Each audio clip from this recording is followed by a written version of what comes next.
Kabayan, ito yung menu namin dito sa Repdi Food Service. Ito yung adobo, pork limpo adobo with egg mga kabayan. Saka siyempre spicy beef, kasi request dito yan, kaya lagi kami may menu dito sa amin yung spicy beef. Ito yung spare ribs na dim sum. Oh, sarap oh. Siyempre may chicken apretada mga kabayan. Chicken apretada, tsaka tambakol steak yan mga kabayan. Oh, sarap. Nakarami ng kanin yan.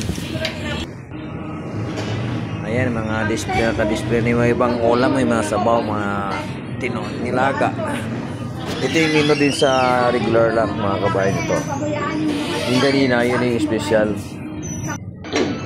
Magkakabila. So, wala pa masyadong tao mga kababayan. No? So, naghintay na kami ng mga customer dito mga kababayan. Kaya, alert na sila.